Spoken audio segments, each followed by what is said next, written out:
BJP suicide politics ವಿರುದ್ಧ Congress protest. Honey trap ಕೇಸಲ್ಲಿ silent ಆದ ರಾಜಣ್ಣ, ವಿಜೇಂದ್ರಗೆ ಯತ್ನಾಳ್ ಸವಾಲ್ ಏನು? ಈ ಎಲ್ಲವನ್ನು ನೋಡೋಣ Karnataka top 20ಯಲ್ಲಿ.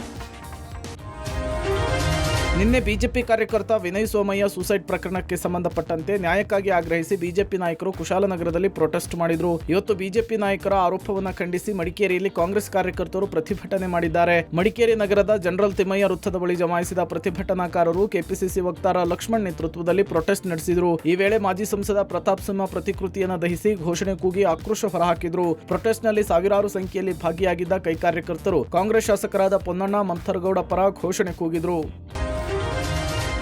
Power sharing. KPCC ಅಧ್ಯಕ್ಷರ ಬದಲಾವಣೆ ವಿಚಾರವಾಗಿ ಅಬ್ಬರಿಸುತ್ತಿದ್ದ ರಾಜಣ್ಣ ಅದ್ಯಾಕೋ ಗಪ್ಚುಪ್ ಆಗಿದ್ದಾರೆ. ಅದ್ಯಾವಾಗ ತಮ್ಮ ಮೇಲೆ ಹನಿ ಟ್ರ್ಯಾಪ್ಗೆ ಯತ್ನ ನಡೆದಿತ್ತು ಅಂತ ಬಹಿರಂಗಪಡಿಸಿದ್ರು. ಆಗಿನಿಂದ ಯಾಕೋ ಸೈಲೆಂಟ್ ಆಗಿದ್ದಾರೆ. ರಾಜಣ್ಣ ಹೇಳಿಕೆ ಆಧರಿಸಿ ಅದಾಗಲೇ ಸಿಐಡಿ ವಿಚಾರಣೆ ನಡೆಸ್ತಾ ಇದೆ. ಸಿಐಡಿ ಕೂಡ 2 ಬಾರಿ ರಾಜಣ್ಣಗೆ ವಿಚಾರಣೆಗೆ ಕರೆದಿತ್ತು. ದೆಹಲಿಗೆ ಹೋಗಿ ಬಂದ ಬಳಿಕ ವಿಚಾರಣೆಗೆ ಹಾಜರಾಗುವ ಮಾತನಾಡಿದ್ದ ರಾಜಣ್ಣ, ದೆಹಲಿಗೆ ಹೋಗಿದ್ದು ಆಯ್ತು, ದೆಹಲಿಯಿಂದ ಬಂದಿದ್ದು ಆಯ್ತು. ರಾಜಣ್ಣ ಇನ್ನೇನು ಹೇಳಿಕೆ ದಾಖಲಿಸಿ ಹನಿ ಟ್ರ್ಯಾಪ್ ಯತ್ನ ಕೇಸ್ಗೆ ಹೊಸ ರೂಪ ಕೊಡಲಿದ್ದಾರೆ ಎನ್ನುವಷ್ಟರಲ್ಲಿ ಅದ್ಯಾಕೆ ಮೌನಕ್ಕೆ ಜಾರಿದ್ದು? ಸಹಕಾರಿ ಸಚಿವ ರಾಜಣ್ಣ ಎಲ್ಲಿ ಹೋದ್ರು ಅಂತ ಹುಡುಕಾಡುವ ಪರಿಸ್ಥಿತಿ ನಿರ್ಮಾಣವಾಗಿದೆ. ಸಿಎಂ ದೆಹಲಿ ಪ್ರವಾಸದಲ್ಲಿ ರಾಜಣ್ಣ ಕೇಸಿನ ಸಂಬಂಧ ಹೈ ನಾಯಕರ ಜೊತೆ ಪ್ರಸ್ತಾಪಿಸಿದ್ದು, ರಾಜಣ್ಣ ನಡೆಗೆ ಕಾಂಗ್ರೆಸ್ ವರಿಷ್ಠರು ಬೇಸರ ವ್ಯಕ್ತಪಡಿಸಿದ್ದಾರೆ ಎನ್ನಲಾಗಿದೆ. ಇನ್ನು ಈ ಬಗ್ಗೆ ಯಾವುದೇ ಉನ್ನತ ತನಿಖೆಗೆ ನೀಡದಂತೆ ಸೂಚನೆ ನೀಡಿ ಸಿಎಂಗೆ ಹೇಳಿ ಕಳುಹಿಸಿರುವುದು ರಾಜಣ್ಣಗೆ ಹಿನ್ನಡೆಯಾಗಿದೆ ಎನ್ನಲಾಗಿದೆ. ಬಿಜೆಪಿಯಿಂದ ಉಚ್ಚಾಟನೆಗೊಂಡಿರುವ ಶಾಸಕ ಯತ್ನಾಳ್ರ ನಡೆ ತೀವ್ರ ಕುತೂಹಲಕ್ಕೆ ಕಾರಣವಾಗಿದೆ. ಪಕ್ಷದಿಂದ ಉಚ್ಚಾಟನೆಗೊಂಡ ಬಳಿಕ ಮೊದಲ ಬಾರಿಗೆ ಹುಬ್ಬಳ್ಳಿಗೆ ಆಗಮಿಸಿದ ಯತ್ನಾಳ್ ಇಂದಿನ 3000 ಮಠಕ್ಕೆ ಭೇಟಿ ನೀಡಿದರು. ಬಳಿಕ ಸುದ್ದಿಗೋಷ್ಠಿ ನಡೆಸಿ ಮಾತನಾಡಿದ ಯತ್ನಾಳ್ ಎಂದಿನಂತೆ ಬಿಎಸ್ವೈ ವಿಜೇಂದ್ರ ವಿರುದ್ಧ ಗುಡುಗಿದ್ರು. ವಿಜೇಂದ್ರಗೆ ದಮ್ಮಿದ್ರೆ ಶಾಸಕ ಸ್ಥಾನಕ್ಕೆ ರಾಜೀನಾಮೆ ಕೊಟ್ಟು ಚುನಾವಣೆ ಎದುರಿಸಲಿ ಅಂತ ಸವಾಲು ಹಾಕಿದ್ರು. ಇನ್ನು ಹಂದಿಗಳ ಬಗ್ಗೆ ನಾನು ಮಾತನಾಡಲ್ಲ ಅಂತ ರೇಣುಕಾಚಾರ್ಯ ವಿರುದ್ಧ ಗುಡುಗಿದ ಯತ್ನಾಳ್, ಕುಟುಂಬ ರಾಜಕಾರಣ ಮುಕ್ತವಾದ ಮೇಲೆ ಬಿಜೆಪಿಗೆ ಹೋಗ್ತೀನಿ ಅಂತ ಹೇಳಿದ್ರು. ಇತ್ತ ಛಲವಾದಿ ನಾರಾಯಣಸ್ವಾಮಿ ಮಾತನಾಡಿ, ಬಿಜೆಪಿಗೆ ಬೈಯುವವರು ಬೇರಾರು ಅಲ್ಲ, ನಮ್ಮವರೇ ನಮಗೆ ಬೈಯೋದು, ಟೀಕಿಸೋದು ಅಂತ ಅಸಮಾಧಾನ ವ್ಯಕ್ತಪಡಿಸಿದ್ರು. ಇತ್ತ ಬೆಂಗಳೂರಿನಲ್ಲಿ ಯತ್ನಾಳ್ ಉಚ್ಚಾಟನೆ ಖಂಡಿಸಿ ಹಿಂದೂಪರ ಸಂಘಟನೆಗಳು ಪ್ರತಿಭಟನೆ ನಡೆಸಿದ್ವು. ಮಾಡದೆ ಇವತ್ತು ಮೋಸ ಆಗಿದ್ದು ಆ ಕುಟುಂಬದಿಂದ ಇವತ್ತು ನಾನು ಹೊರಗೆ ಹಾಕಿರ್ಬೋದು. ಈ ರಾಜ್ಯದಲ್ಲಿ ಹಿಂದುತ್ವದ ನಾಯಕರು ಬೇಕನ್ನುವಂಥ ಕೂಗು ಪ್ರಾರಂಭ ಆಗಿದೆ. ಅದು ಕುಡಲ ಸಂಗಮ ಸ್ವಾಮಿಗಳು ಸಹ ಇವತ್ತಿನವರೆಗೂ ನಿಸ್ವಾರ್ಥವಾಗಿ ನಮ್ಮ ಸಮಾಜಕ್ಕೆ ಹೋರಾಟ ಮಾಡ್ತಾ ಇದ್ದಾರೆ. ನಮ್ಮನ್ನ ಅಡ್ಜಸ್ಟ್ಮೆಂಟ್ ಅನ್ನೋರು ಯಾರು? ನಮ್ಮವರೇ. ಬೇರೆಯವರು ಯಾಕೆ ಹೇಳೋದಿಲ್ಲ ಅಡ್ಜಸ್ಟ್ಮೆಂಟ್ ಅಂತ? ಆದರೆ ನೀವು ಟೀಕೆ ಮಾಡಬಾರ್ದು ಅಂತ ನಾನು ಹೇಳೋದಿಲ್ಲ.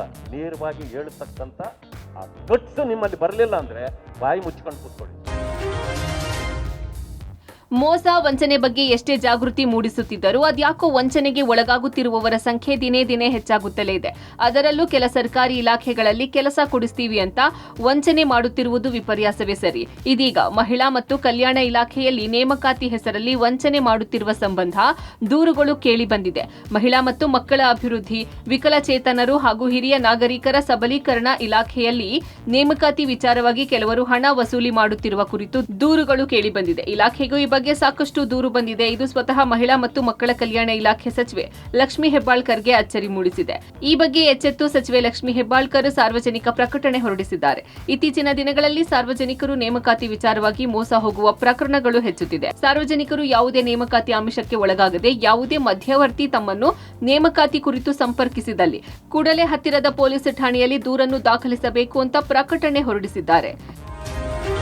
ಇಷ್ಟು ದಿನ ಬೆಲೆ ಏರಿಕೆ ಬಗ್ಗೆ ದಿನ ಬೆಳಗಾಯಿತು ಅಂದ್ರೆ ಬ್ಯಾಡ್ ನ್ಯೂಸ್ ಕೇಳ್ತಿದ್ದ ಬೆಂಗಳೂರು ಜನತೆಗೆ ಬಿಬಿಎಂಪಿ ಗುಡ್ ನ್ಯೂಸ್ ಒಂದನ್ನ ಘೋಷಿಸಿದೆ.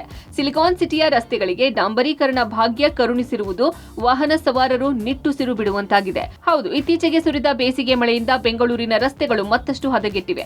ಹಾಗೆ ವಾಹನಗಳ ಸಂಚಾರಕ್ಕೆ ತೊಡಕು ಉಂಟಾಗಿದ್ದು ಅಲ್ಲಲ್ಲಿ ಅಪಘಾತದಂತಹ ಪ್ರಕರಣಗಳು ಕೇಳಿ ಬರ್ತಾ ಇದೆ. ಇದರಿಂದ ಎಚ್ಚೆತ್ತಿರುವ ಬಿಬಿಎಂಪಿ ಮಳೆಗಾಲ ಆರಂಭಕ್ಕೂ ಮುನ್ನ ಶತಾಯಗತಾಯ ಐಟಿ ಸಿಟಿಯ ರಸ್ತೆಗಳಿಗೆ ಡಾಂಬರು ಹಾಕಲೇಬೇಕು ಅಂತ ನಿರ್ಧರಿಸಿ ಅದಕ್ಕೆ ಅಂತ 694 ಕೋಟಿ ಖರ್ಚು ಮಾಡಲು ತೀರ್ಮಾನಿಸಿದೆ. ನಗರದ 218 ರಸ್ತೆಗಳನ್ನು ಗುರುತು ಮಾಡಿದ್ದು ಸುಮಾರು 384 ಕಿಲೋಮೀಟರ್ ಉದ್ದ ಒಳಗೊಂಡ ರಸ್ತೆಗಳ ಡಾಂಬರೀಕರಣ ಮಾಡೋಕೆ ನಿರ್ಧರಿಸಿದೆ. 2025-26ನೇ ಸಾಲಿನಲ್ಲಿ 394 ಕೋಟಿ ರಸ್ತೆ ಡಾಂಬರೀಕರಣಕ್ಕೆ ಮೀಸಲಿಡೋಕೆ ಅಂದಾಜಿಸಲಾಗಿತ್ತು. ಅದರಂತೆ ಸರ್ಕಾರದಿಂದ ಅನುಮೋದನೆ ಸಿಕ್ಕಿದ್ದು ಡಾಂಬರೀಕರಣ ಕಾರ್ಯ ಆರಂಭ ಆಗಲಿದೆ. ನಗರದ ಸುರಂಜನ್ ದಾಸ್ ರಸ್ತೆ, ದಿನ್ನೂರು ಮುಖ್ಯ ರಸ್ತೆ, ಬೆಳ್ಳಂದೂರು ರಸ್ತೆ, ಕಾಡುಗೋಡಿ ಮುಖ್ಯ ರಸ್ತೆ, ಟಿಸಿ ಪಾಳ್ಯ ಮುಖ್ಯ ರಸ್ತೆ, ರಾಮಮೂರ್ತಿ ನಗರ ಮುಖ್ಯ ರಸ್ತೆ, ಹುಳಿಮಾವು ಬೇಗೂರು ರಸ್ತೆ, ಉತ್ತರಹಳ್ಳಿ ಮುಖ್ಯ ರಸ್ತೆ ಮತ್ತು ಇತರ ರಸ್ತೆಗಳು ಡಾಂಬರು ಭಾಗ್ಯ ಕಾಣಲಿವೆ. ಇತ್ತೀಚಿನ ದಿನಗಳಲ್ಲಿ ಹಕ್ಕಿಪಿಕ್ಕಿ ಜನಾಂಗದವರ ಕೇಶ ತೈಲ ಸೇರಿದಂತೆ ಹಲವು ಆಯುರ್ವೇದಿಕ್ ಆಯಿಲ್ಗಳು ದೇಶ ವಿದೇಶಗಳಲ್ಲಿ ಸಾಕಷ್ಟು ಪ್ರಸಿದ್ಧಿ ಪಡೆದಿವೆ.